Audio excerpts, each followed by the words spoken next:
Alors qu'est-ce qui s'est passé pendant tout ce temps où j'étais pas là, où j'étais pas sur YouTube? Salut, c'est Serge, Passion e-commerce. Très content de vous retrouver sur cette vidéo. Une vidéo où je vais un petit peu expliquer pourquoi j'ai été absent ces derniers temps. Et vous verrez que c'est lié au business, donc je pense que vous me comprendrez. Dans cette vidéo, je vais essayer de parler de mes objectifs pour 2023. Alors je sais qu'on n'est pas en début d'année, on va attaquer septembre. Et moi, tout simplement, mon exercice commence de juillet et se finit en juillet. Donc c'est pour ça que mon année, on va dire, de bilan et mon année d'objectifs démarre en juillet. Et du coup, j'en profite pour vous faire une petite vidéo autour de ça. Je vais aussi vous expliquer ce qui s'est passé après le Covid, pendant le Covid.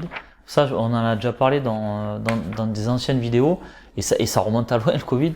Mais je voulais vous parler de ça pour vous expliquer ce qui s'est passé entre temps. Mais je crois qu'on va attaquer direct. Comme vous le savez, le Covid fut assez bénéfique pour les e-commerçants. Même très bénéfique pour les commerçants. Pour moi-même aussi, ça a été très sympa. On a quasiment doublé le chiffre d'affaires sur l'année et ça a été sympa.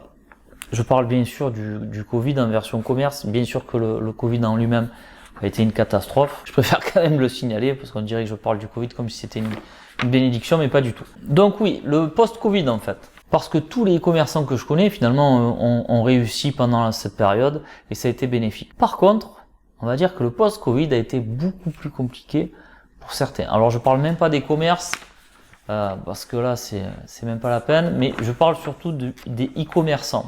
Je connais quelques e-commerçants qui ont un grand business, qui génèrent plus de 5 millions d'euros de chiffre d'affaires. J'en connais même qui génèrent 20 millions d'euros de chiffre d'affaires et qui ont galéré l'année d'après, la post-Covid, parce qu'en fait, on pourrait croire que c'est même quand on a une grosse boîte, on est hyper stratège, on est hyper précis dans les choix, dans les budgets qu'on attribue. Mais en fait, non, on est tous pareils. Et je me mets dans le lot, je vais vous expliquer. En fait, après le Covid, on pensait que le chiffre d'affaires allait se maintenir, que les commandes allaient rester à ce niveau-là. Et du coup, on a investi pas mal. Certains ont investi dans la pub, certains ont investi dans du stock. Certains ont investi dans du développement et certains ont même fermé de par les gros investissements qu'ils ont fait et qui n'ont pas abouti. Je suis en train de me rendre compte que cette vidéo elle va être morose. C'est pas trop le type de vidéo que je voulais faire pour mon retour, mais j'espère qu'à la fin de la vidéo ce sera plus cool. De toute façon, je pars sur mon objectif, donc 2023, donc oui, ça sera plus cool. Mais j'aimerais fermer ce chapitre. Donc comme je vous disais, beaucoup d'investissements ont été faits par des collègues. Et ils se sont pas mal ramassé la gueule. Et moi, je vais pas vous mentir, j'ai fait pareil. J'ai réussi à maintenir le chiffre d'affaires qu'on avait réalisé pendant le Covid. Pour maintenir ce chiffre d'affaires, il a fallu investir massivement dans la publicité. J'ai été grisé par cette progression et je pensais que j'allais pouvoir continuer encore dans cette direction. Et j'ai investi un petit peu trop d'argent dans la publicité, un peu trop d'argent dans le SEO. Parce que j'avais la trésor et parce que j'avais envie de voir ma boîte progresser. Mais finalement, quand on fait le bilan en fin d'année, donc là je repars sur fin 2022, on a engendré une perte mémorable. J'avais jamais. En fait, quand on a un commerce, un e-commerce, une société, il y a toujours une année ou deux où la société va mal. Faut pas croire qu'on est tout le temps en progression et que les bénéfices tombe du ciel. Et d'ailleurs, c'est pas la première année où ma boîte est en déficit, mais en général, on parle de dizaines de milliers d'euros, c'est pas très grave. Et c'est pas parce que sur le bilan on est en négatif que la trésor n'est pas présente. La SARL c'est un peu complexe, mais on peut se rattraper avec le stock, etc. Bon, passons. Donc du coup, ce que j'étais en train de vous expliquer, c'est que pendant l'année 2022, on a fait des grosses pertes, et une perte mémorable, une perte à 6 chiffres. Voilà. Alors c'est pas les 6 chiffres vers la fin, c'est plutôt vers le début, mais c'est quand même ça pique quoi. Et du coup voilà, vous comprenez pourquoi j'ai pas fait de vidéo, parce que je me suis occupé de ma boîte à 100%. Je suis resté focus sur celle-ci. J'ai fait pas mal de nuits blanches. J'ai fait pas mal de réflexions, de remises en question. Et là aujourd'hui où je vous parle, on a fait le bilan de 2023, donc du coup on a quand même fait une progression de quelques pourcents en termes de chiffre d'affaires et on a réussi à faire du bénéfice sur cette année-là, 2023. C'est bizarre, j'espère que je vous embrouille pas trop. Je vous marquerai en dessous pour être plus clair. Donc on a été bénéfique. Ce qui veut dire que quand on taffe et qu'on se focus sur les bonnes choses, on arrive à s'en sortir. Mais voilà, ça a été sympa. Pendant quasiment un an, il a fallu faire attention à tout. Il a fallu faire attention aux finances, il a fallu faire attention aux frais. Et je trouve que c'est pas mal du coup. Quand on a ce genre de situation, en fait, on est obligé de renvoyer les mains dans le cambouis et voir exactement où c'est que ça cloche. Et du coup, ça m'a permis de refaire le ménage sur pas mal de points, de restructurer la boîte, etc.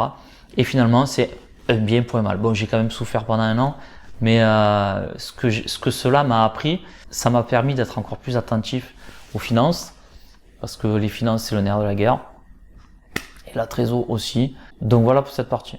Et du coup, cette vidéo, je l'ai faite pour vous parler un petit peu de mes objectifs 2023. Quand j'avais démarré la chaîne, pour ceux qui me suivent depuis quelques années maintenant, je m'étais donné comme objectif d'atteindre le 1 million d'euros de chiffre d'affaires avec mes sites e-commerce. Et ce 1 million d'euros, je l'avais réalisé au fil du temps à travers ces vidéos que je vous avais fait, et j'avais réalisé 1 million d'euros de TTC. Aujourd'hui, on est à 1,4 million d'euros de chiffre d'affaires réalisé. On est sur du hors taxe. Et du coup, je me suis dit, pourquoi pas faire la même, mais cette fois-ci, on va doubler la mise. On va plutôt viser les 2 millions. Alors, les 2 millions d'euros hors taxe, cette fois-ci, l'année dernière, on a réalisé 1,4 million d'euros de chiffre d'affaires hors taxe. Alors bon, on se calme, hein, c'est pas rentré dans ma poche. C'est une boîte. On est aujourd'hui, on est 4 employés même. On travaille avec pas mal de freelance, donc une société e-commerce, ça demande des frais. Il y a le local à payer aussi. Donc il y a pas mal de charges. Et quand on regarde à la fin, comme je vous ai dit tout à l'heure, sur l'exercice précédent, on était en négatif. Le chiffre d'affaires dans une boîte, c'est pas le plus important. Mais par contre, c'est vrai qu'en tant qu'entrepreneur, c'est vers là qu'on a envie d'aller, c'est faire grossir ce chiffre d'affaires. Et du coup, je me suis donné comme objectif, sur ce bilan, d'atteindre ces 2 millions d'euros de chiffre d'affaires. Alors, comment je vais réaliser ça? Je vais pas refaire les mêmes erreurs que dans le passé. Je vais pas investir massivement dans la publicité. Mon marché est saturé déjà. Il faudrait que je vous fasse une vidéo autour de ça. Mais la thématique dans laquelle je travaille est déjà, à mon avis, à son max de chiffre d'affaires. Je suis pas dans une grosse thématique. Je suis dans une niche en fait. Alors c'est quand même assez conséquent, mais je reste dans une niche et je pense pas qu'en investissant massivement dans la pub, je ferai décoller mon chiffre d'affaires. Je vous avais partagé le nouveau site que j'avais lancé, caminado.fr, qui est un site autour de la rando. Et si jamais vous me découvrez et que vous voulez connaître les sites de ma thématique principale, je vous invite à vous rendre sur le site passion-e-commerce.com, vous vous inscrivez à l'espace membre et je vous montre tous les sites que j'ai créés. Et pour les anciens, je vais aussi renseigner le nouveau site que j'ai créé cet été. C'est un petit peu la stratégie que je vais me donner en 2023, c'est de créer plusieurs sites e-commerce. Alors je sais que ça va à l'encontre de ce que j'explique depuis des années. Pour moi, il faut rester focus sur un site. Par contre, le constat, c'est qu'il arrive un moment où quand on sature la thématique, quand on est dans une niche et qu'on a élargi les produits, qu'on a testé plusieurs trafics, les réseaux sociaux, la pub et le SEO, et que le chiffre d'affaires stagne, au bout d'un moment, il faut être sensé et se dire, cette thématique, elle a donné tout ce qu'elle pouvait, il faut aller explorer ailleurs. Aujourd'hui, j'ai envie d'explorer ailleurs, mais pas de partir dans tous les sens. Chaque site est lié à un produit, à un produit que je connais déjà, à un fournisseur. Donc j'élargis, je crée une sorte d'écosystème de site e-commerce qui se connecte. Je pense que je vous ferai une vidéo à ce sujet. Bref, donc l'objectif 2023-2024, c'est d'atteindre ces 2 millions d'euros de chiffre d'affaires avec d'autres sites e-commerce sans pour autant partir dans tous les sens. Vous savez, moi je crée une thématique, je ne fais pas des sites monoproduits sur Shopify. Je travaille essentiellement avec la plateforme PrestaShop et quand je crée un site e-commerce, c'est vraiment pour créer une thématique. On va tourner autour de toute la thématique de A à Z, de l'accessoire, du produit principal, pour répondre à tous les besoins des clients. Voilà donc la liste des prochains objectifs que je me suis fixé. Je serais curieux aussi de savoir vos objectifs à vous. Est-ce que l'après-Covid vous a touché aussi? Exprimez-vous en commentaire, je me ferai un plaisir de vous répondre. Et normalement, si tout va bien, je devrais reprendre petit à petit les vidéos. J'ai plein de sujets en tête. Il y a eu l'IA là dernièrement qui a fait pas mal parler d'elle. Il y a Google qui réduit de plus en plus sa part SEO sur ses pages de résultats et ça impacte aussi le trafic. Donc il y a plein de sujets sur lesquels j'aimerais parler avec vous. Et si d'ailleurs vous avez une idée de sujet, laissez-la en commentaire. Et si cette vidéo vous a plu et si vous êtes content de me revoir, n'hésitez pas à liker et abonner si vous ne me connaissez pas, que vous me découvrez et que vous êtes intéressé par le e-commerce et l'entrepreneuriat. Sur ce, je vais vous souhaiter une bonne journée. Je vais aussi vous souhaiter de bonnes ventes. Bye bye.